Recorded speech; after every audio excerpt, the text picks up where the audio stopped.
Graça e paz no seu coração. Amém. Não é fácil não, né? Vim aqui com essa moçada aí, só gente simples, né, Pastor Cote? Ainda bem que ele não abriu hoje, graças a Deus. Amanhã eu sou depois dele. Vocês não me encontrarem, eu já saí, tá? Bom dia, né? A todos. Gripei logo que eu cheguei aqui. Então, prazer novamente, né, estar com vocês. Já contei um pouco da minha história ontem, então eu vou direto ao ponto, né? Sou casado há 21 anos, a mulher mais linda do meu mundo. Eu orei bem, ela orou pouco. Eu falei, Senhor, o Senhor já deu vista a cegos, agora tira de quem tem. Aí, olha a gata que eu casei. Esse garotão de 14 anos é o Eduardo, ele estava fazendo 13 aí, e a Laurinha de 6, essa princesa fofa de papai. Então, se você quiser me seguir, tá aí o Instagram, YouTube e o TikTok. Pastor André Ricardo, nos 3, né? Então, segue lá, tem coisa que presta. Bem, glória a Deus. Vou falar nessa manhã sobre posicionamentos que mudam destinos. É uma palavra tanto para nós, conselheiros, para nós cristãos, quanto uma palavra para o dia a dia da igreja. Muita gente aqui pode falar que nem o pastor Cote. Pega a minha lenha e coloca o seu fogo. E manda bala, né? O PowerPoint já está disponibilizado com a Renata, ela vai espalhar nos grupos para você aí fazer aquilo que Deus colocar no teu coração. Pode editar, pode tirar meu nome, não se preocupa não. A palavra é de Deus. Vamos lá, só para te falar. Estava lendo esse texto de Hebreus 7,14, há uns anos atrás, muitos anos atrás, e Deus falou comigo uma coisa que eu não tinha atentado ainda. Pois é evidente que o nosso Senhor descende de Judá, tribo da qual Moisés nada fala quanto a sacerdócio. Então, quando eu li esse texto, saltou Judá. Falei, puxa vida, Jesus é o leão da tribo de Judá. Mas daí, quem conhece bem a parte histórica, a parte de genealogia, a gente sabe que Deus não quebra aliança. Nosso Deus é um Deus de aliança. Então, é um Deus de Abraão, Isaac e Jacó. Então, ele tem uma aliança pessoal, mas ele tem uma aliança geracional. Nosso Deus é um Deus de gerações. Então, você pode ver que Isaac não foi reprovado na honra. Por isso, ele se tornou o sucessor de seu pai. Depois vem Esaú e Jacó, filhos dele com Rebeca. Só que você sabe que Jesus tinha que descender de Esaú, porque ele era o primogênito. Nós vamos ver daqui a pouco. Quando a gente vai ver que Deus escolheu Jacó e aborreceu Esaú, nós vamos ver daqui a pouco. E aí nós vamos para Judá.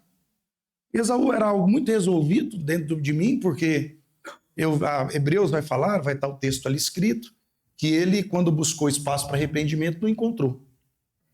Logo, você vê claramente que, embora em Malaquias vai dizer que escolhi Jacó, aborrecer Esaú, mas não é um texto profético, é um texto de constatação. E aí você vai ver que no Novo vai dizer em Hebreus que ele foi leviano. Quando ele buscou espaço para arrependimento, ele não encontrou mais.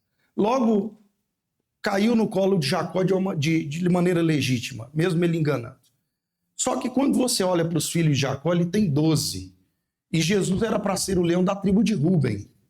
Se não de Rúben, de Simeão. Se não de Simeão, de Levi. Porque Judá é apenas o 4º filho. Isso gerou, assim, dentro de mim uma inquietação. Falei, será que tem predestinação mesmo para o ministerial? E aí fui dar uma estudada, como um bom presbiteriano. Fui dar uma estudada, e aí quando eu fui estudar, eu cheguei nessa palavra que eu quero compartilhar com você nessa manhã. Gênesis 29, do 32 ao 35, está aqui projetado, mas se você quiser anotar, anote. Lia engravidou, deu à luz um filho, deu o nome de Rúben, pois dizia, o Senhor viu a minha infelicidade. Agora certamente o meu marido me amará. Lia engravidou de novo, e quando deu à luz outro filho, disse, porque o Senhor ouviu que sou desprezada. Deu-me também este, pelo que o chamou Simeão.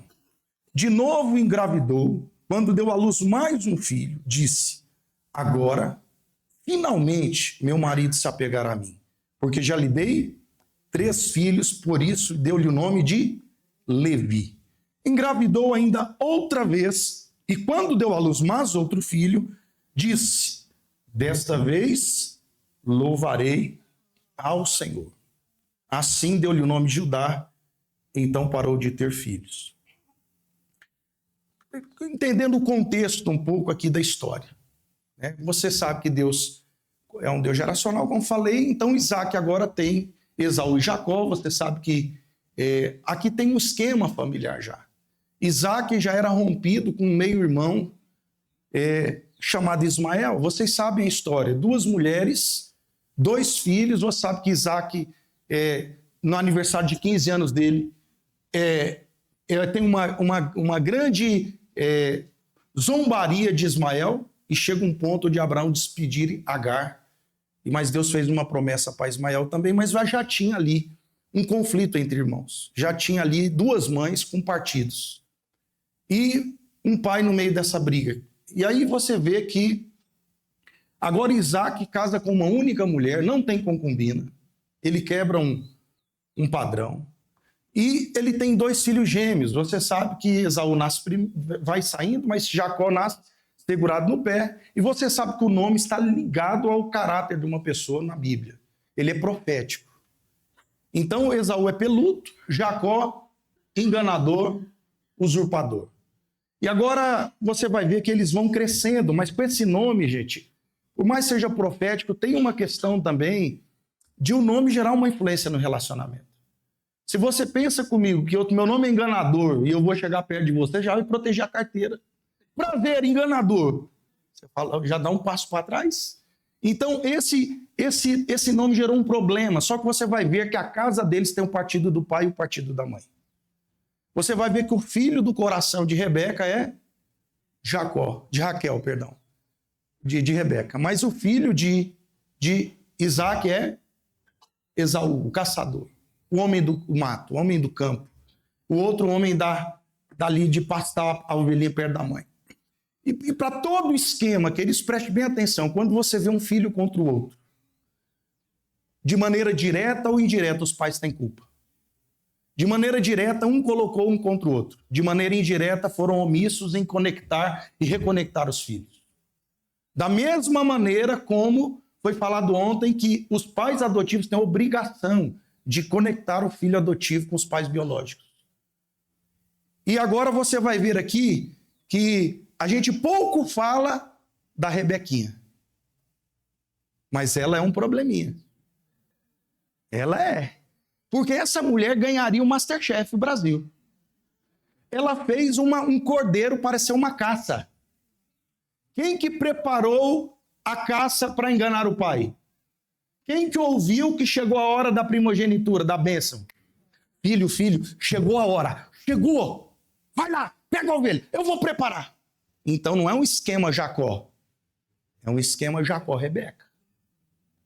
Ela prepara, só que ela não ganharia só Masterchef Brasil. Ela ganharia também o prêmio de Hollywood de efeitos especiais. Coloca, deve ter um tipo de cola que ela passou, um sebo, que ela colocou as lãs da ovelha nele, ele virou peludo.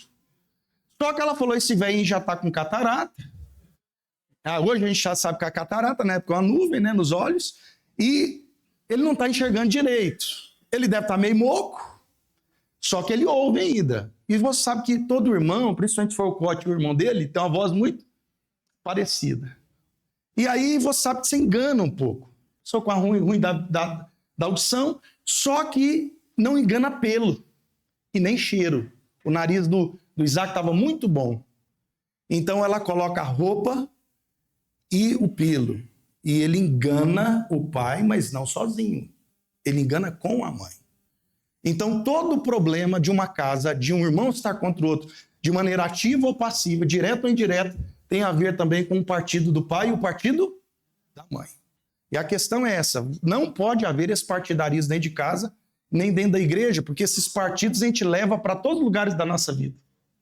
Se você tem uma casa compartimentada, você vai ter uma igreja compartimentada.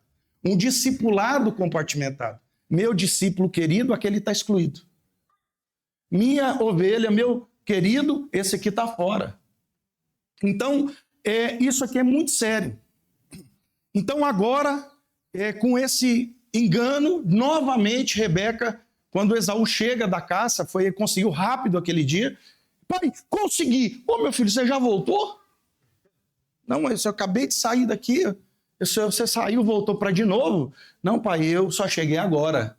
Gente, para pensar na dor de Esaú. E aqui, mais uma vez, a ira dele, de maneira errada, porque se você for ver, Jacó estava recebendo aquilo que lhe era por direito, porque ele vendeu. Só que ele pensou o quê? Eu faço aqui, escondido não vai ter problema. Cuidado com o que você pensa que você faz escondido, não vai ter consequências. Aquilo que o diabo te leva a fazer escondido, ele vai colocar na mais alta torre depois para fazer propaganda. Então, queridos, ele agora faz um voto. Eu acho que ele saiu com certeza da tenda. Quando ele estava lá fora, aquela ira que precisa ser feito arranjo, sai. E ele falou assim, eu vou matar Jacó. Deixa passar o tempo que eu vou matar ele. Só o pai morrer. Quem que ouviu? Quem ouviu? Se ela não ouviu, os servos ela tinha o serviço secreto de Rebeca. E ela despede o filho. Gente, dá uma olhada. Quem que está direcionando Jacó? Prestem atenção nisso. Prestem atenção. Para todo Jacó tem uma Rebeca. E ela direciona ele para a casa do Labão. Olha que legal. Porque para todo Jacó tem um Labão. Um pós-doutor em malandragem. E você vai colher o pão que você amassou. Ninguém come o pão que o diabo amassou. Você come o pão que os pais amassaram, o pão que o seu próximo amassa, uma maldição territorial. Se você colocar um Jonas no teu barco, você vai comer o pão que o Jonas amassou. E se você come o pão que você amassou, e você come o pão que Deus amassou. Que daí é a prova. Mas Deus prova para provar, para promover. A tentação é um resultado de uma visitação geracional, territorial ou pessoal. Que alguém caiu e você pode ser afetado. Mas a provação é outro princípio. É um princípio de promoção. Deus só promove, ele testa, aprova e promove. Ele não dá nada além daquilo que a gente pode suportar. 1 Coríntios 10:13.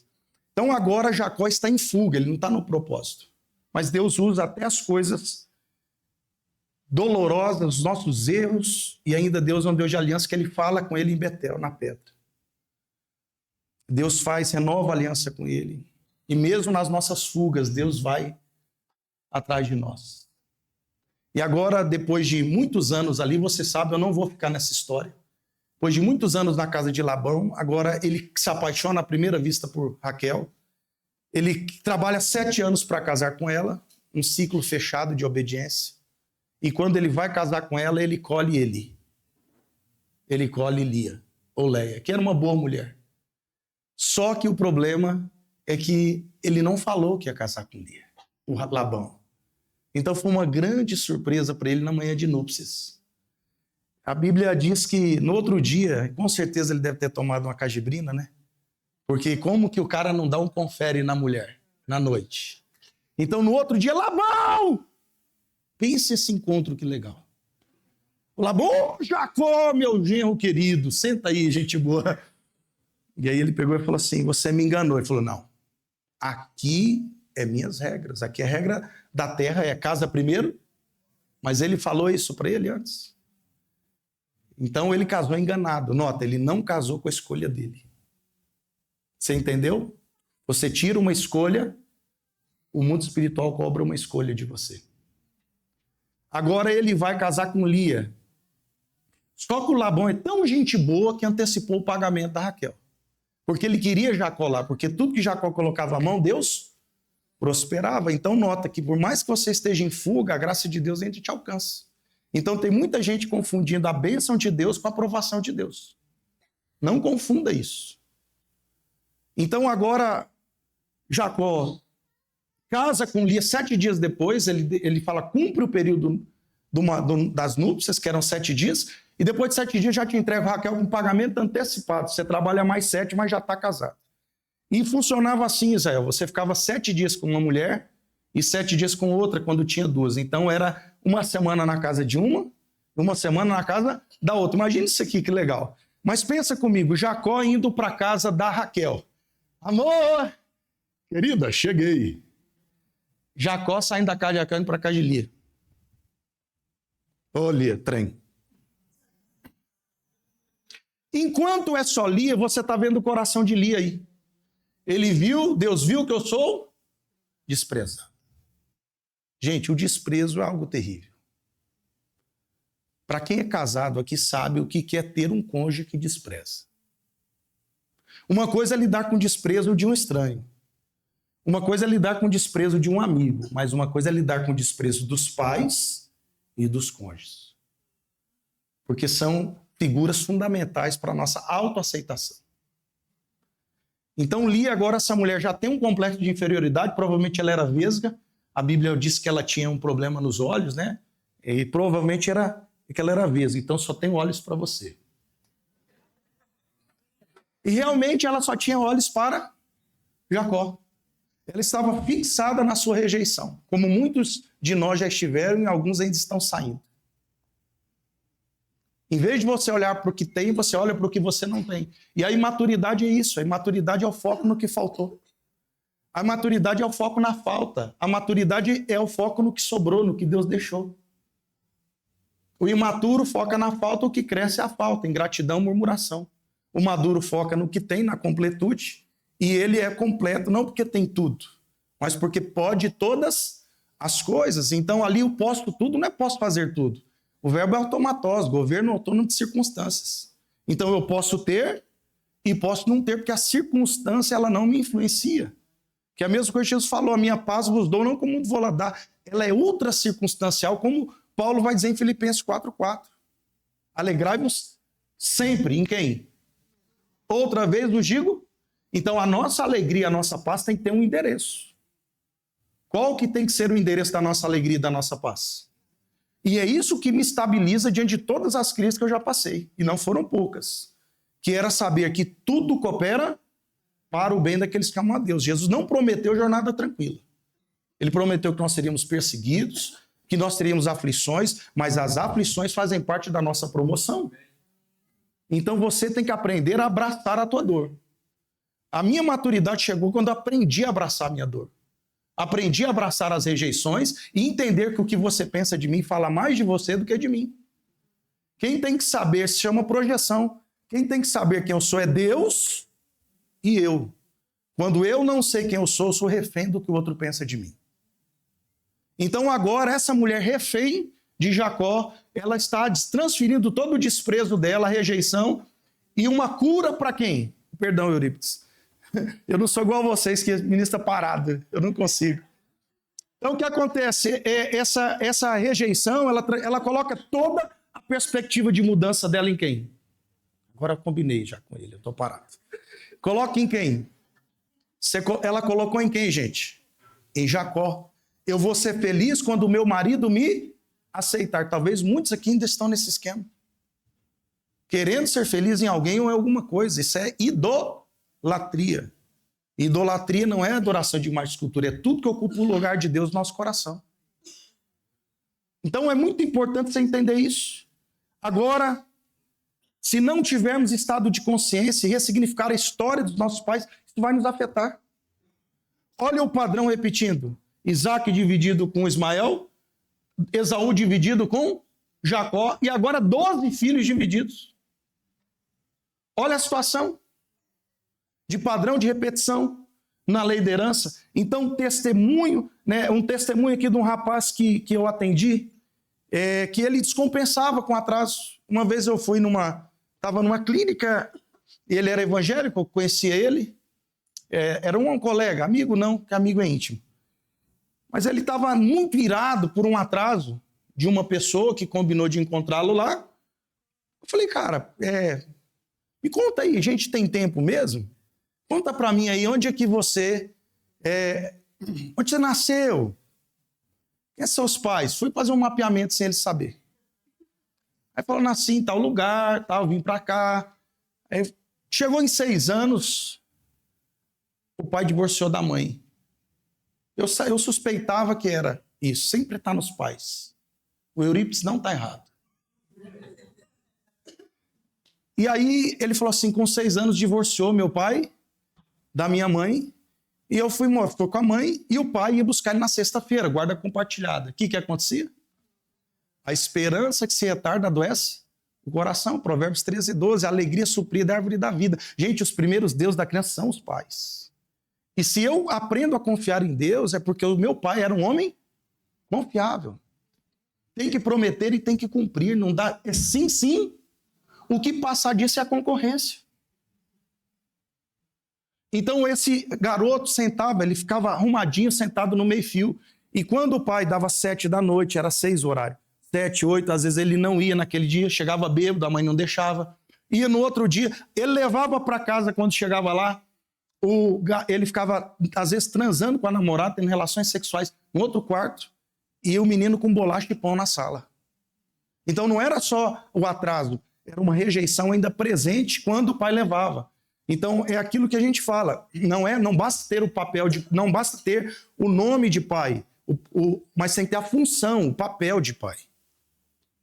Então esse garoto, depois de um tempo, ele não queria mais ir. Nota, ele não quer mais ir ou é rejeição? Então nota que até quem se põe em fuga não quer dizer que quer estar em fuga. É porque não aguentou mais olhar para a dor da rejeição. Quando eu falei para ele, você tem raiva de atraso, né? Só que teu atraso tem nome, RG, CPF e data de nascimento. Eu falei, com quem que você está com raiva? Você não está com raiva do atraso. Quando eu cheguei no ponto, falei, aí ele pegou e caiu em si, ele teve um insight, começou a chorar na recepção da clínica, mas chorar copiosamente. Não era ele que estava chorando ali, quem que estava chorando? A criança dele, estava sendo curada. Então toda libertação, todo mapeamento, ele tem 3 estágios. Ele tem o estágio do estado de consciência, que é a parte dos sintomas. Quando a gente vem aqui na IFOL, você sabe, você aprende, você não pode achar que a febre é o problema. Ela é o sintoma de um problema. Se você tomar analgésico antitérmico, resolve por pouco tempo. Mas o que cura mesmo é chegar na causa. Então, o estado de consciência não é a cura, mas é um grande caminho para a cura. Principalmente de traumas, para ressignificação. Então, do mesmo jeito que tem a anamnese médica da psicologia, tem também a anamnese da libertação, que é a nossa ficha. E quando você vai no psicólogo, ele vai perguntar para você, você sabe, se você fez terapia, ele vai te fazer uma par de perguntas na primeira sessão. Se você for ao médico, ele vai fazer o campo da herança primeiro. Tem história de diabetes, problema cardíaco, ele vai fazer toda aquela parte de herança, tem autoimune. Depois ele vai partir para o campo da responsabilidade. O que dói? Aonde dói? Estetoscópio no pulmão, no peito, ele vai ouvir e aí ele vai solicitar exames para ver a causa. Então, a primeira coisa para o médico tratar um paciente é estado de consciência. Ele tem que saber o que atacar. O mapeador tem que saber o que atacar. Então, quando você chega, não significa que é a cura, mas se tem chance de ser curado, a maior chance é quando você leva a pessoa a ter um insight. Então, agora ele já sabia que o problema dele não era atraso. O problema dele era a relação com o pai. Aquilo era só o quê? Um gatilho emocional. E esse rapaz foi curado. Hoje é um cara tranquilo, com atraso. Claro que ele está no processo, né? Cura não é uma coisa, gente. Cura são muitas coisas, mas a felicidade, a gente é que ele começou a boa obra, vai completar. Então, se nós não tivermos estado de consciência e ressignificar a história dos nossos pais, ela vai nos... E era o que estava acontecendo com Lia. Era o que estava acontecendo com Jacó. Então, só para você...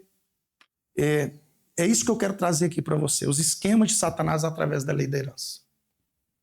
E como você viu o tema da palavra, é esse aqui, que é posicionamentos que mudam destinos. Posicionamentos que mudam destino. Primeiro, qual que é o primeiro posicionamento que muda destino? Quando nossa vida é uma entrega a Deus. Todos os 3 primeiros filhos de Lia ou Leia é uma busca pelo coração do marido. Mas o 4, desta vez, louvarei ao Senhor. Enquanto as nossas buscas for por aceitação humana, elas não vão fazer com que a gente cumpra o propósito. Porque nós vamos ser refém de alguém. Ou de alguma coisa que a gente vai buscar para autoafirmação. Diploma, carro, empresa, e você vai estar correndo atrás do vento. Para poder afirmar para alguém que te rejeitou, eu venci. Não me ajudaram. Quem me viu passar na prova e não me ajudou, vai me ver na bênção e vai se arrepender. Olha o melô do crente vingativo. Acho que Jesus olha do céu e fala, meu Deus. Então somos uma herança de Deus, amém? Entregues aos nossos pais. Você não veio do seu pai e da sua mãe. Você veio de Deus. Você existia em Deus. Até quem tentou te abortar não deu certo, porque Deus quis que você viesse. Enquanto nós estamos conectados com alguém que nos vê com um olhar caído, contaminado, nós vamos estar presos. E de maneira inconsciente a gente vai estar cumprindo um destino profético satânico. Uma agenda de Satanás. Mas quando nós nos conectamos ao nosso Pai verdadeiro, de onde nós viemos do céu e voltaremos para o céu em nome de Jesus. Então quando nós temos essa plena convicção, plena não é discurso. Religião tem discurso. Então nós somos flechas na aljava dos nossos pais, sim ou não? Salmo 127, 3 e 4. Só que a flecha, quem é o arqueiro? São os pais. E eles podem ouvir Deus e cooperar com Deus, ou pode ouvir com o diabo e cooperar com... E em vez de lançar você na direção certa, ele lança na direção... E quando você entra 0 a 6, campo da herança total, 6 a 12, campo da responsabilidade parcial, 12 adiante, campo da responsabilidade total. Mas nós somos reféns, pelo menos até 12 anos ainda, muito refém do conceito dos nossos pais. Então, se você é lançado numa direção errada, demora muito tempo para você começar a recuperar. Mas não é o que fizeram. Você vai ter que se posicionar e parar de transferir a cura num campo de herança. Porque a criança senta e espera. Ela fala, papai vai chegar, papai vai vir, ele vai me buscar. O adulto atrasou, levanta e vai. Mas tem muitas pessoas esperando. Então esse dever de representar o caráter de Deus é a tarefa mais importante e desafiadora para nós. Porque como bem sabemos, pais dão identidade, influenciam no nosso relacionamento com Deus e com o próximo e conosco mesmo, uma autoimagem construída a partir do olhar deles. Se eles olham com desprezo para nós, nós olhamos com desprezo para nós. Por isso tem tanta gente que tem dificuldade de se cuidar, porque não teve alguém que cuidou. Então a gente cuida muito dos outros, porque quer ser aceito, e cuida pouco da gente. Queridos, um dos sintomas da cura é o autocuidado. Timóteo, tem cuidado de ti mesmo. Eu tenho dificuldade de ver uma pessoa que não se cuida e achar que ela é curada. A pessoa abandonou ela mesma, como que ela vai cuidar dos outros? Então é importante você entender isso. Influencia os nossos relacionamentos com Deus, com o nosso próximo e conosco. Travam ou destravam os dons e talentos, os pais. Então, enquanto a minha identidade não migrar para Deus, a minha vida não vai cumprir o propósito. Porque, como foi falado aqui, identidade e propósito estão o quê? Eles estão ao lado do outro, eles estão juntos. Então, enquanto não houver um genuíno novo nascimento, nosso olhar para nós não vai ser o de Jesus na cruz por nós. Um olhar de amor, Pai, perdoa-lhes porque ele não sabe o que faz, até por inimigo, morrendo de braços. O Filho de Deus vem pagar a conta, o maior gesto de amor da história. E nós estamos olhando para quem nos rejeitou. Então, enquanto eu não olhar para a cruz, entendendo o maior declaração de amor de Deus por nós está na cruz. A cruz é a cura das nossas feridas. Aquilo que está no livro, os 3 aspectos da cruz. A cruz, Jesus é o nosso substituto, Jesus é o nosso representante, o nosso estilo de vida. A cruz é a nossa cura, gente. Pela cruz a gente cantou. Me salvou, gentilmente me atraiu. Para onde você está olhando? Para a cruz de Cristo ou para a cruz dos seus pais? Porque enquanto nós não migrarmos para o olhar de Deus para nós, nós vamos ser crianças órfãs de pais vivos ou mortos, bebês de 40 anos com 70 quilos. Então, crianças não se responsabilizam, não assumem responsabilidades. Elas ficam sentadas esperando uma reparação dos pais para poderem seguir em frente. Quem se levanta para lutar, a luta do adulto é o adulto, por isso que temos que curar a criança para que o adulto apareça. O grande desafio do conselheiro na primeira etapa é a cura interior. A gente ensina no SCTC, você não começa com libertação. Você começa com cura interior, por quê? Porque às vezes a cura interior já é a libertação. Quando a pessoa perdoa os pais, gente, os demônios perdem o ponto de contato, vão embora. Muita coisa é limpado na cura interior, numa ressignificação. Às vezes não é nem um pecado, é só uma ressignificação. É uma ferida emocional. Então, sem abrirmos mãos dos nossos direitos, eu mereci um beijo, eu mereci um abraço, eu mereci um carinho. Ele não estava lá, não teve festa de 15 anos, não teve abraço, pastor. Ninguém me levou na escola, ninguém, pastor, foi na minha formatura, ninguém entrou no meu casamento, cheio de direitos. E a gente tem atendido tantos pastores assim, que estão divorciados dentro de casa. Já houve o repúdio, mas não houve o divórcio. Então, sem nós perdoarmos e vivermos o ágape, a abnegação, renúncia ao ágape, nós não podemos ser curados. Não podemos ser curados. Então, temos que perdoar o que fizeram de ruim conosco, uma coisa que pouco se trabalha, e eu quero que você trabalhe mais isso. Mas também temos que perdoar o que não fizeram de bom por nós. Porque existem dois aspectos do perdão. O que fizeram de ruim comigo é o que mais se trabalha. Ah, tenho que perdoar porque me bateu demais. Perdoar porque... Não, mas não é perdoar só o que fizeram. É o que não fizeram. E não é de uma casa disfuncional. Às vezes você tinha um pai e a mãe lá, nunca bateu em você, mas nunca sentou para conversar, nunca te levou na escola, nunca teve um olhar de amor para você. Ó, meus pais não fizeram nada de ruim para mim, pastor. Aí você não sabe. Mas o pai nunca também fez o papel, ou a mãe fez o papel que tinha. Então você está cheio de direitos, de coisas que não fizeram por você. E isso é a prisão, muitas vezes, da falta do autocuidado. Então, perdão do ideal não suprido, isso é chamado. Perdão do ideal não suprido. Eu não fui suprido no meu ideal. E não existe cura sem você abrir mão do seu ideal não suprido. Então, sem abrirmos mão dos nossos direitos e tomar nossa cruz, não podemos ver uma vida livre de poder. O poder está na cruz. Eu sempre falo algo, eu queria que você anotasse porque não está aí. Eu amo porque eu posso ou porque eu preciso? Eu faço porque eu posso ou porque eu preciso? Existe o fazer do poder e o fazer da carência. Existe o fazer do amor e o fazer da carência, da autoafirmação. Então eu não estou servindo o dom, isso é que eu vou falar no domingo. Eu estou usando o dom. É um dom contaminado. Então você serve porque pode ou porque precisa? Você ama porque pode ou porque precisa? Porque quando eu amo porque eu posso, o outro não fica me devendo nada, porque eu não estou me relacionando com a falta. Eu estou me relacionando com a completude. Quem faz parte do meu discipulado sabe que isso não é um discurso. Não tem centralidade. Não tem controle. A pessoa tem que querer ficar. Eu sempre digo uma coisa. Gaiola confortável, com alpiste bom, porta aberta, passarinho não vai embora. Não é, meu pastor? A gente sempre volta onde é bem tratado. Por que tem filhos que não querem ter contato com os pais? Porque o ambiente é tóxico.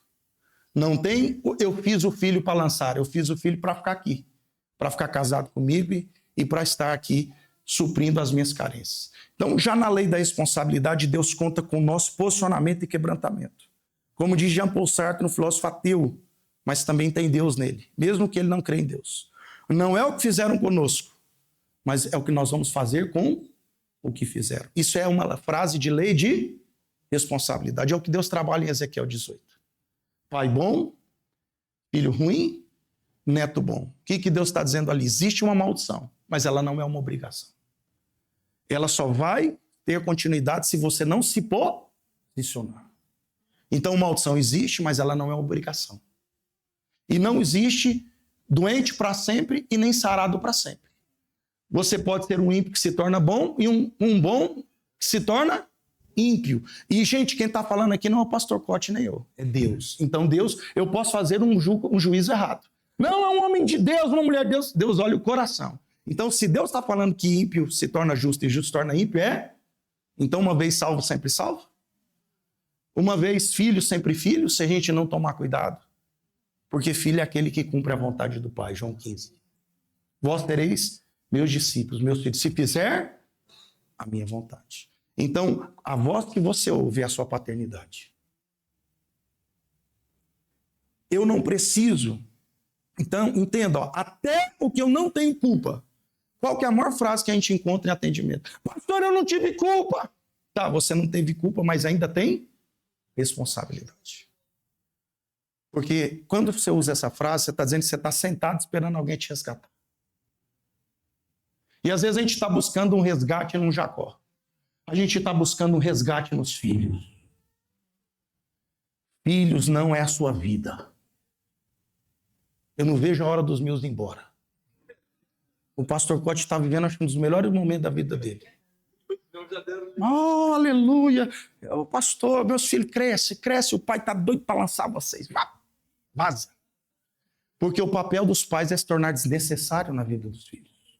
O papel dos pais é João Batista. Importa que ele cresçam e eu saia fora. Eu não vejo a hora de parar de pagar boleto. Eu só quero ir lá ver os netos, falar agora cagou, troca a fralda. Você acha que eu vou ficar trocando fralda de neto? Talvez, né? Talvez. A gente não resiste, uma ou outra a gente troca. Então, eu não preciso mudar o outro. Gente, qual que é a frase? A gente quer mudar o outro. Por isso que tem tanto filho em queda de braço com o pai. Vai lá, idealizado, aí com a esperança de que o pai mudou em uma semana. Aí volta frustrado de novo. Vai perto, briga, fica longe 30 dias. Porque ainda está no quê? Ainda está no esquema da rejeição. Então, ser aceito. Eu preciso sair da idolatria da aceitação do homem. Receber o amor e a vida de Cristo. Imitar o seu caráter e viver a verdadeira identidade. João 10. Ninguém tira a minha vida. Eu a dou. Dou de propósito com propósito, né? Dou para depois tomá-la. Então, essa aqui é um Jesus um suicida? Porque ele fala, pai, se possível, passa de mim. Jesus quer morrer? Não, Jesus quer cumprir um propósito. Jesus é intencional. Quando nós sabemos quem somos, até a cruz não é um lugar difícil. Porque Jesus não olhou para a afronta, como diz 1 Pedro. Ele olhou para o prêmio proposto. Ele sabia que a cruz era um lugar de prêmio. Tome a sua cruz, porque é a identidade. Ninguém tira. Os discípulos são muito pesados. O meu marido é muito pesado. Meus filhos é muito pesado. Ser itinerante é muito pesado. Irmãos, ninguém está tirando nada de mim. Eu faço porque eu posso, não porque eu não faço para ser lembrado, eu faço para ser esquecido. Pastor, o senhor lembra que o senhor fez isso por mim? Eu falei, não lembro porque eu não fiz para lembrar. O que a mão direita fizer, gente, é Bíblia. Tem muita gente que fala da Bíblia, mas não vive a Bíblia. Então, segundo ponto. Quando paramos de fugir e fazemos os caminhos de volta. Posicionamentos que mudam destino. Agora, Gênesis 37, 26, se você quiser acompanhar aí, eu vou ler algumas vezes aqui a Bíblia. Gênesis 37, 26.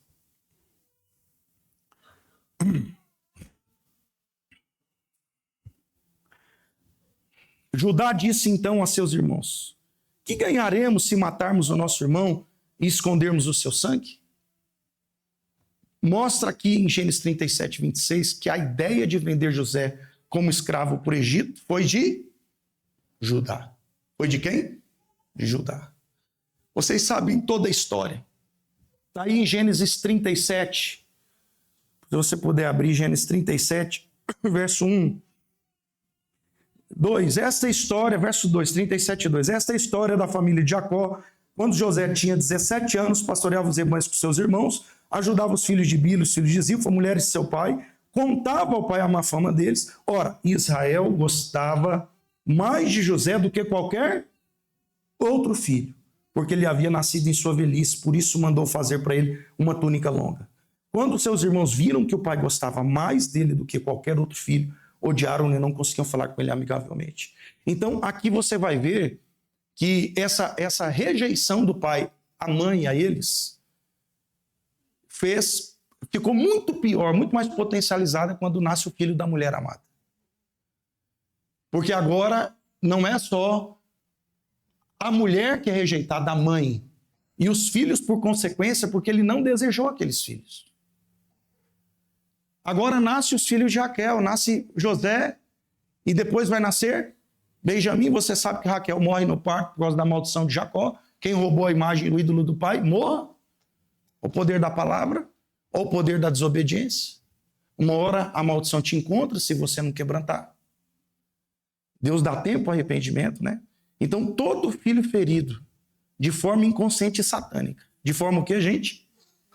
Acha que a cura virá,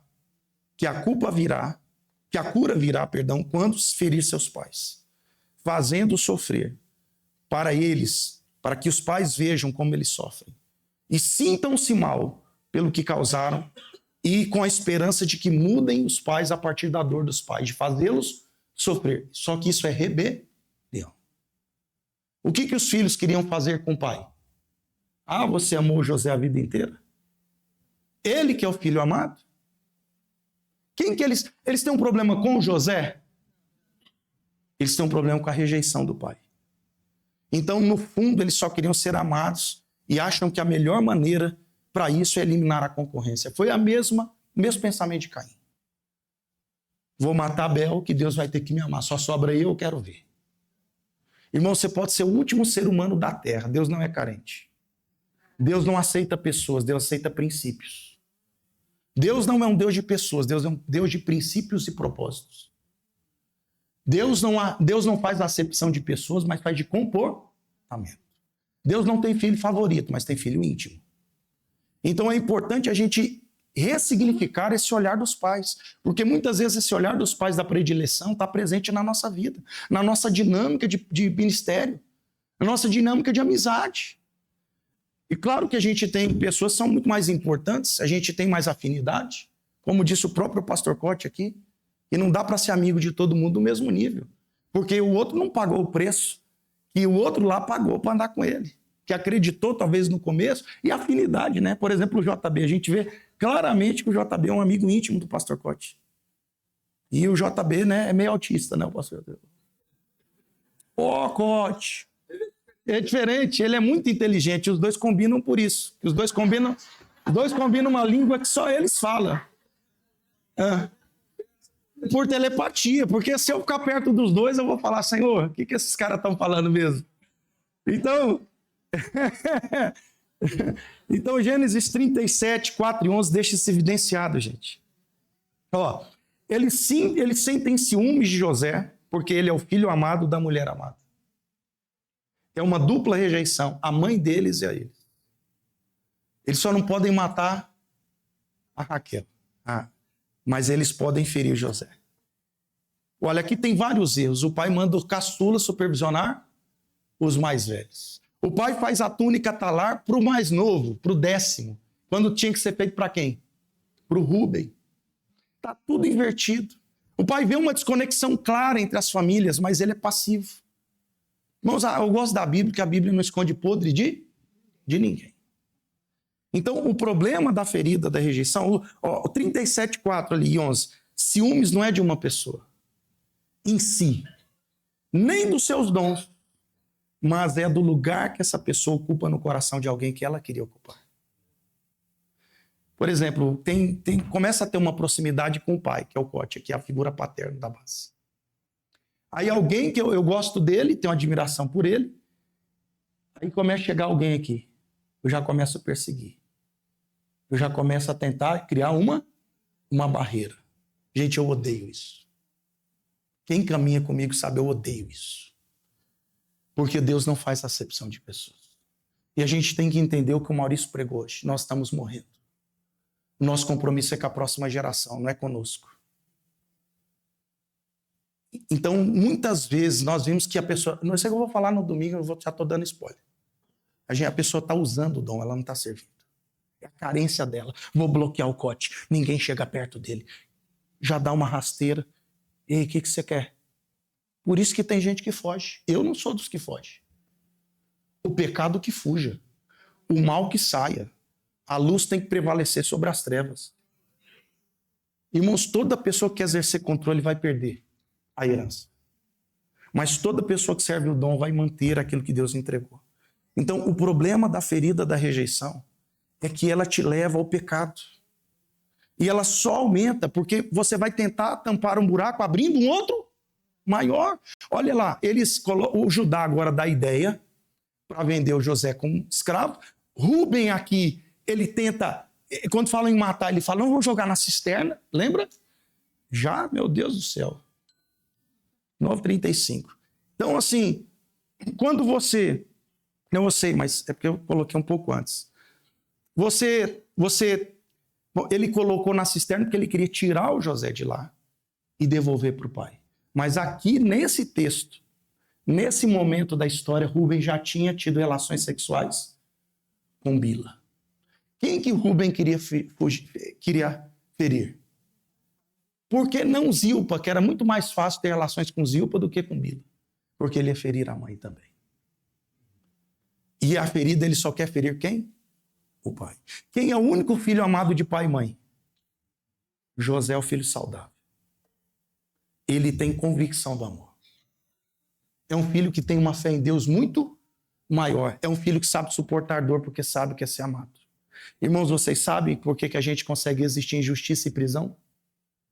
Olha só, Deus fala que ele vai governar. Pensa, Cote, Deus fala que vai te promover. Aí Deus promove você escravo. Olha que legal. Depois que você virou escravo, Deus te promove de novo, presidiário. Você pensa assim, está mais perto ou mais longe? Você fala, rapaz, Deus me traiu. Deus é mentiroso. Eu falo, agora eu vou me tornar chefe do PCE, primeiro comando do Egito. Ele entrou na rebelião. Olha a identidade de filho amado. Identidade de filho amado.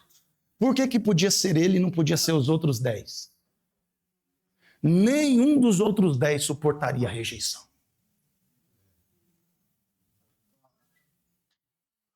Ele passou pelo ciclo de rejeição de 13 anos. 13, é maldito mesmo. Companheiro. Estava lá. Esquerda, mal apartáveis de mim. Está desde a cruz. Ladrão está à esquerda, pastor. Então, só para você entender, querido, você pensa bem comigo, Você, 17 anos ele tem, 13 entre escravidão, 30 anos ele começa um ministério, 30. 37, fartura. 38, primeiro ano da fome. Ele passou 21 anos para ele ver se cumprir uma palavra. Por que ele consegue passar no teste do tempo? A convicção do amor dos pais. Talvez o que sustentou ele em pé todos os dias era o desejo de ser bom para voltar para casa. Imagina um garoto com 17 anos, o tanto que ele não chorou escondido. Ele sai da casa dele como filho amado num dia, 2 dias depois ele está no Egito chorando, pelado, para ser vendido numa praça pública como escravo. E vai para o galpão dos escravos, não é para a casa do chefe. Ele começa pequeno. Mas a identidade de filho faz você trabalhar por onde você quer chegar e não onde você está. José nunca reagiu ao ambiente. Ele transformou o ambiente. Ele não era reativo, ele era proativo. Agora que ele chega no propósito. Então é muito importante você discernir. Eles sentem ciúmes de José porque ele é o filho amado.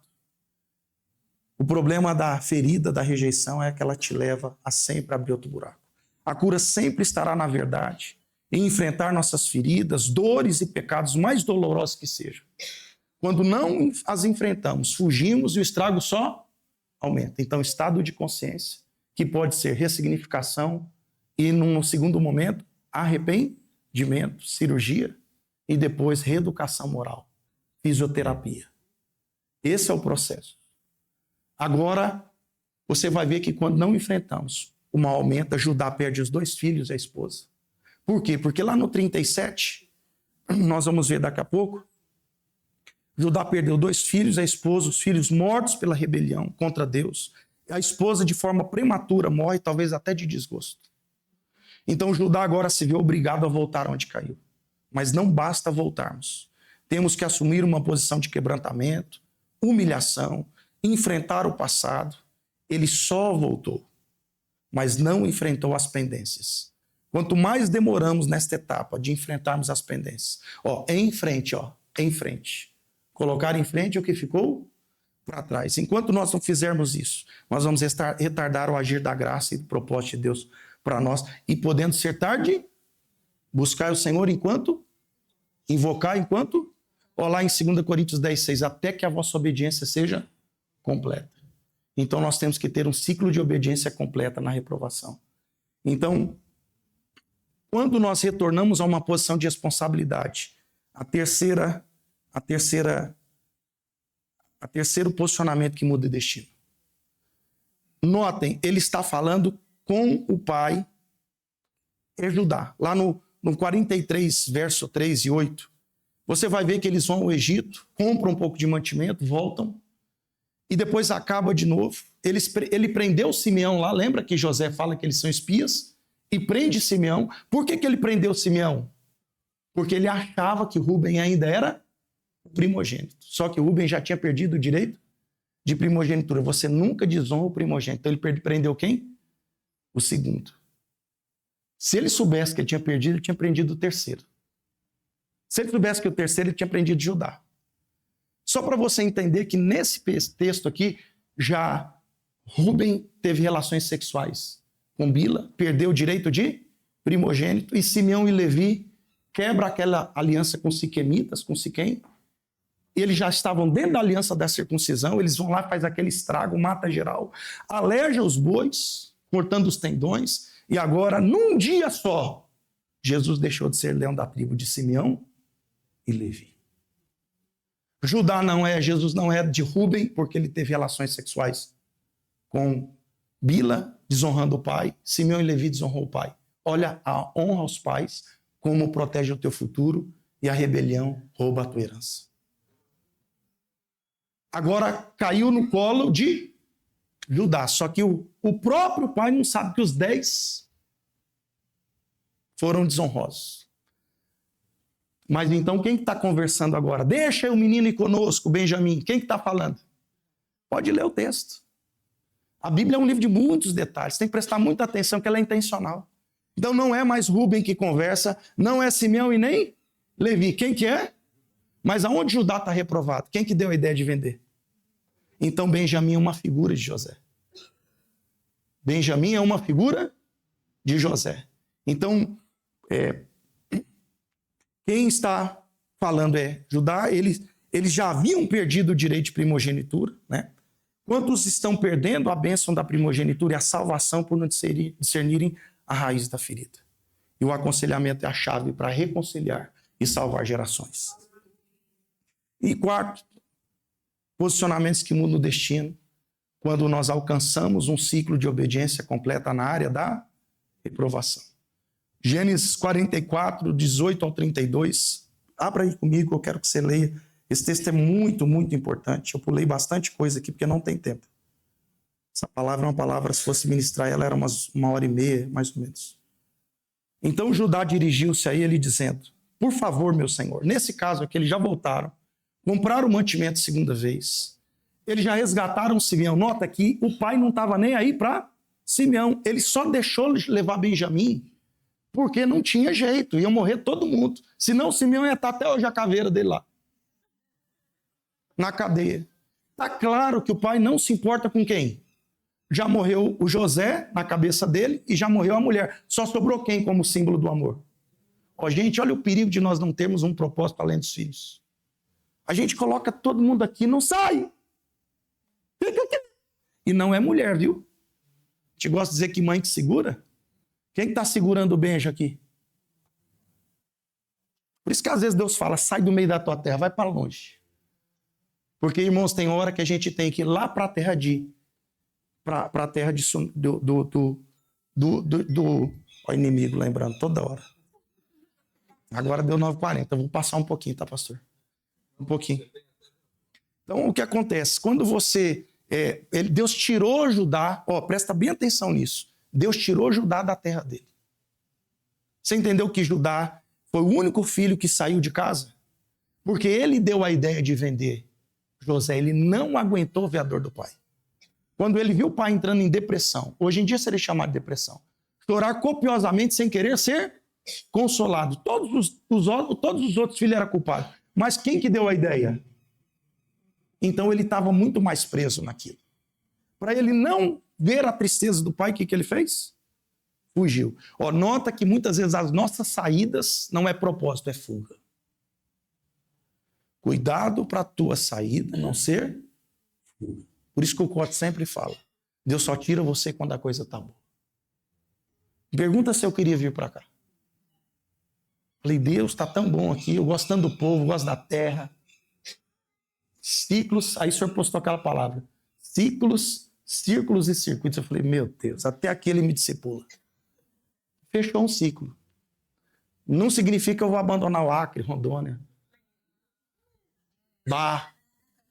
Então, é certo que, gente, não é o sair aqui não foi propósito. E ele comeu pão, ele gerou um problema para o filho, colheu a morte de Onã, e Onã. Nota a desconexão entre os filhos dele agora. Porque morre o Onã tem que suscitar descendência, a lei do levirato. Na hora dele dar a semente para o legado, para a próxima geração, ele só queria o compromisso com prazer e não com o legado. Quantos nessa geração só querem ter compromisso com prazer e não com o legado? Eles não querem depositar semente para a próxima geração. Por quê? Porque esse filho vai ser dele. Eu quero é que se lasque. Você está notando aqui? Aqui não tem filho de duas mulheres. É de uma mulher, mas eles estão do mesmo jeito. Porque se você não resolver teu passado, ele vai com você. E ele vai de geração em geração. Ele não quebrou o esquema da lei da herança. Agora Deus vai quebrar o esquema da lei da herança. Porque você só quebra o esquema quando você assume posição de responsabilidade e tem um ciclo fechado de obediência na área da reprovação. Ele só voltou a priori. Mas agora no 43 ele diz, deixa o menino que eu fico responsável. Olha isso. Eu vou fazer tudo diferente. Tudo certo. Aí ele vai. Chega lá, solta o Simeão, faz aquele banquete, coloca o Benjamim do lado dele, porção dobrada de comida, ninguém nota, os olhos fechados. Ele reconheceu os irmãos logo que viram. Aquele ditado é verdadeiro. Quem bate, esquece. Quem apanha, ele estava dentro dele. Fala, cumpriu a mostradinha. Tudo já prostrado diante dele. Agora ele manda colocar de maneira intencional a taça de prata no saco de quem? De trigo de quem? Benjamim, porque é o teste para Judá. Ele não sabe que ele está fazendo um teste com Judá, mas Deus está fazendo de maneira intensa, porque Deus vai te testar onde você reprovou. Agora o Judá afasta, todo mundo dá um tempinho para afastar, manda a guarda, prende eles, traz todo mundo, e agora ele vai assumir um papel de advogado. Qual que é o papel de Judá aqui? Advogado. Deixa o teu... Vamos ler aqui para a gente acelerar aqui só para você. Então Judá dirigiu-se a ele dizendo, por favor, meu senhor, permite-me dizer uma palavra. Não se acenda a tua ira contra o teu servo, embora sejas igual ao próprio faraó. Meu senhor perguntou a esse teu servo se ainda tínhamos pai, algum outro irmão. Nós respondemos, temos um pai já idoso ao mapeamento, cujo filho caçula nasceu na velhice. O irmão deste já morreu, sabe de nada, inocente. Ele é o único filho da mesma mãe que restou, e seu pai o ama muito. Então disseste aos teus servos que o trouxessem a ti, para que os teus olhos pudessem vê-lo. E nós respondemos ao meu senhor que o jovem não poderia deixar seu pai, pois caso o fizesse, seu pai morreria. E todavia disseste aos teus servos que se o nosso irmão caçula não viesse conosco, nunca mais veríamos a tua face. Quando voltamos a teu servo, meu pai, contamos-lhes que o meu senhor tinha dito. Quando nosso pai nos mandou voltar para comprar um pouco mais de comida, nós lhe dissemos, só poderemos voltar para lá se o nosso irmão caçula for conosco. Aqui é uma libertação para o próprio Israel, o próprio Jacó, porque criou uma dependência emocional do filho. Mas, na verdade, chama idolatria na Bíblia. E dependência emocional é psicologia, gente. A Bíblia tem um outro nome, a Bíblia chama de idolatria. Que é quando a gente coloca o coração em alguém ou alguma coisa. Porque o ser humano é matéria, não é só carro. Então, se nós não rompermos isso, aqui é uma dupla libertação. É uma libertação geracional. É uma libertação para o pai e uma libertação para os filhos. Então, agora, ó, teu servo 27, teu servo meu pai nos disse então, vocês sabem que a minha mulher me deu apenas? Minha mulher, a coisa que sai. Não busca o Simeão, deixa ele lá, que se lasque. Fica lá. O importante é o Benjamim, não sai de perto. Gente, eu estou forçando o texto? Eu sou presbiteriano de raiz. Presbiteriano não força texto. A Bíblia fala muito, o pregador pouco. Um deles se foi e eu disse, com certeza foi despedaçado até hoje, nunca mais o vi. Se agora vocês também levarem este de mim e algum mal lhe acontecer, a tristeza que causarão fará com que os meus cabelos brancos desçam à sepultura. Agora, pois, se eu voltar a teu servo meu pai, sem levar o jovem conosco, logo que meu pai, que é tão apegado a ele, perceber que o jovem não está conosco, morrerá. Teus servos farão seu velho pai descer seus cabelos brancos à sepultura com tristeza. Além disso, teu servo garantiu a segurança do jovem a seu pai, dizendo-lhe, se eu não o trouxer de volta, suportarei essa culpa diante de mim pelo resto? Aquela mesma do José. Por isso, agora te peço, nota, toda essa volta era para fazer um pedido, o advogado. Por favor, deixa o teu servo ficar como escravo no lugar do jovem. Permite que ele volte com seus irmãos. Você conhece alguém que quis ficar no seu lugar? Para onde você está olhando? Para rejeição ou para aceitação? Olha o 34. Como poderei eu voltar a meu pai sem levar o jovem comigo? Não posso ver o mal que sobreviria ao meu pai. Tem uma mudança ou não tem? Agora ele assume o quê? Um ciclo de obediência completo. Faltou ele falar ainda para o pai, mas Deus vai preparar isso. Porque a gente às vezes quer resolver o problema sem abrir. Então no 38 diz, a essa altura, José não podia mais conter-se. Ele segurou aquele tempo todo. Mas quando ele viu o quebrantamento dos irmãos, isso aqui é Deus também. Quando ele vê o cara que deu a ideia de vender, ele falando, eu fico no lugar do Benjamim. Ele estava falando o quê? Eu mudei. Eu fico no seu lugar. Aí ele não aguentou. A estrutura caiu. A fortaleza, ele picou a chave, ó. Manassés e Efraim. Olha os nomes dos filhos. Gente, ele mandou todo mundo sair de casa, mas ele chorava tão alto que dava para ouvir lá fora. Era uma cura tão grande. Eu queria ser uma abelha naquele ambiente. Eles se abraçaram. Eu imagino quando ele falou, só José, os irmãos. Diarreia. Silas, se lasquei. Paz do céu. Aquele encontro, aquela reparação. Agora, tudo que eles fugiram, eles vão ter que enfrentar. Com juros e... Vocês me privaram do meu filho por 21 anos. Só que o que ficou fácil? Porque Deus está no teu futuro. E Deus tem propósito para a tua dor. Ouça o que Deus está falando.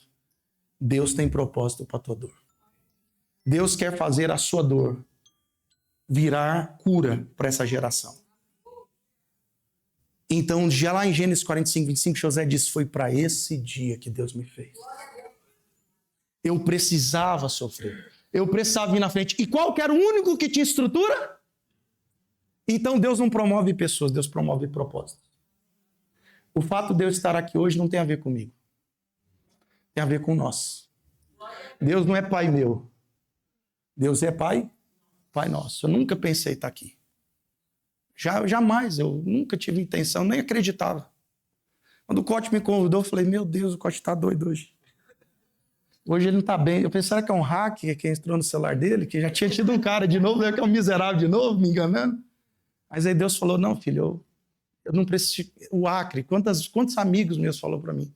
Você vai para o Acre, cara, você tem tanto potencial. Você vai se esconder naquele fim de mundo. O paranaense ele é meio preconceituoso com o norte. Eu sou paranaense de raiz, eu posso falar. Então eu falei, não, eu não estou indo para onde eu quero, eu não sou meu, eu vou para onde Deus quer. Eu já disse há muito tempo, já não vivo mais eu, mas Cristo vive em mim. Queridos, o lugar da tua promoção é o lugar que Deus tem para você. E às vezes a tua dor faz parte do propósito, do processo.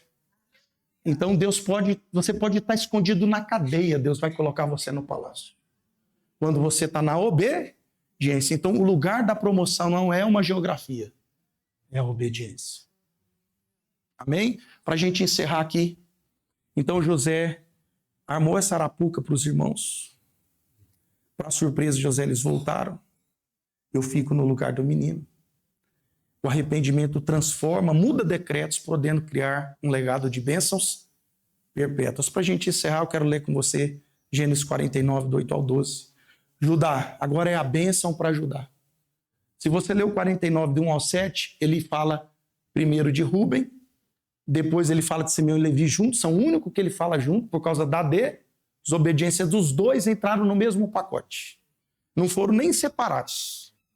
Entrou no mesmo. Agora chegou em Judá. Judá, teus irmãos o louvarão. Sua mão estará sobre o pescoço dos seus inimigos, e os filhos de seu pai se curvarão diante de você. Judá é um leão novo. Você vem subindo, filho meu, depois de matar a presa. Como um leão, ele se levanta e deita-se como uma leoa. Quem tem coragem de acordá-lo? O cetro não se apartará de Judá. Cetro é governo. O que ele recuperou? Ele não recuperou primogenitura. Mas ele recuperou o quê? Talvez você não vai recuperar algumas coisas que você perdeu. Mas o governo Deus quer devolver. E ele diz assim, nem o bastão de comando do quê? Porque Deus não é pessoal, Deus é até que venha aquele a quem ele pertence. Já veio. Quem que esse bastão pertencia? A ele as nações obedecerão. 1 Crônicas 5, 1 e 2, estes são os filhos de Rúben. O filho mais velho de Israel. De fato, ele era o mais velho. Era. Por ter desonrado o leito de seu pai, seus direitos de filho mais velho foram dados para quem? Pulou os 10. Não, o Judá não ficou como primogênito. De modo que não foi alistado nos registros genealógicos como primeiro filho, ele foi riscado. Embora Judá tenha sido mais poderoso que seus irmãos, dele tenha havido um líder, o direito de filho mais velho foi dado a quem? Mas nota que Judá, ele virou uma nação depois. Na desobediência, quem foi o único que ficou do lado certo? Judá e a meia tribo de Benjamim, que ele ficou no lugar. Deus conectou para sempre o Benjamim com Judá. Vamos colocar em pé. Eu quero orar com você. Se a gente pudesse ter mais um tempo aqui, a gente ia longe. Vamos ter um tempo de oração, queridos. Concentre no que Deus quer falar com você. Deus fala na oração. Acho que está fervilhando tua cabeça. Então, deixa Deus falar com você, porque na palavra tem cura. A palavra sempre cura. Feche os seus olhos. Talvez você nunca perdeu o seu direito de primogênito. Talvez você tenha um cajado de José até hoje. Talvez você é o cara que sofreu muito por causa do princípio de Deus da equidade. Deus às vezes permite quem sofrer mais, quem tem mais estrutura. E outros casos, Deus tem o da igualdade. Então Deus não está fazendo acepção de filho. Ele trabalha porque ele tem presciência, onisciência, onipotência. Ele confia no plano de Deus. Sabe o que me traz paz quando eu estou no meu pior momento, Cote? Quando eu estou sem chão, que eu perdi o controle no aspecto de futuro, eu falo, Deus está no controle. Todas as coisas, até o pior dia, coopera. E aí eu discerno se eu tenho que me arrepender de algo que eu fiz ou se eu só tenho que ter paciência. Então, pergunta para Deus qual que é a estação que você está. Talvez você está passando pela estação da paciência, mas você é José. Às vezes a gente está num momento tão ruim que pior do que a dor é o sentimento que Deus te rejeitou. Sabe o que é pior que dor? É o sentimento que Deus não é teu pai. Então não permita a dor comunicar rejeição para você. Às vezes a dor é um ato de amor, abrace ela. O mais importante é saber que você está em obediência. E tem hora que o que Deus quer é que você faça os caminhos de volta. Que você seja uma entrega completa a Deus. Faça os caminhos de volta. E que você tenha um ciclo de obediência na reprovação. Tem pessoas aqui que vão ter um legado de Judá, porque cruzou muitos caminhos. Mas nunca é tarde para restaurar o bastão do governo na tua vida. Você vai deixar memória nessa terra. Pai, em nome de Jesus, nós oramos nessa manhã, te agradecendo por quem tu és. Se fôssemos nós já estaríamos perdidos, Senhor. Mas a tua graça nos alcançou. E às vezes a gente está olhando para tantas pessoas que nos abandonaram, de perto e de longe. E nós não estamos vendo o seu amor. E coisas tão pequenas causam, Senhor, um efeito tão grande em nós por não olharmos para quem tu és. Senhor, ajuda-nos a elevar os olhos para os montes. Ajuda-nos a olhar para ti, não para as circunstâncias, não para as pessoas.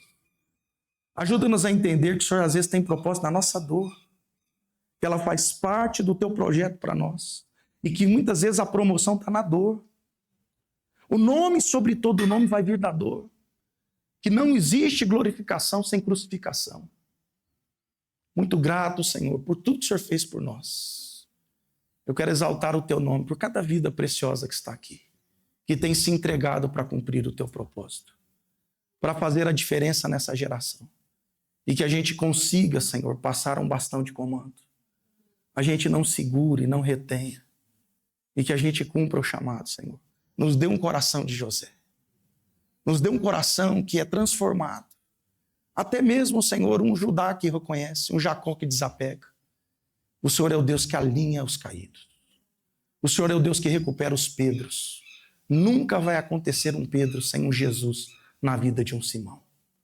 Nos ajuda, Senhor, a ser seus filhos mesmo amados, que cumpre toda a tua vontade. Te damos graças por esse tempo de crescimento. O Senhor tem preparado essa casa, esse lugar, essa base, a vida do teu servo Cote, como um lugar de refúgio, uma caverna de Adulão. Muito grato por tudo, Jesus, tudo que o Senhor fez aqui nessa base na minha vida. Cheguei nos piores momentos da minha vida nesse lugar. E esse lugar foi um lugar que o Senhor usou. Eu quero honrar a tua graça e a vida do teu servo e essa casa. Muito grato, Senhor, por cada um ter se gastado nessa base. Não só o Cote, mas todo mundo está por trás dessa base. Que o Senhor venha prosperar os caminhos dessa base. Teu nome seja glorificado aqui. Sempre o teu nome, Pai. Graças te damos, porque apesar de nós, pela sua graça, estamos aqui. Amém. Deus te abençoe.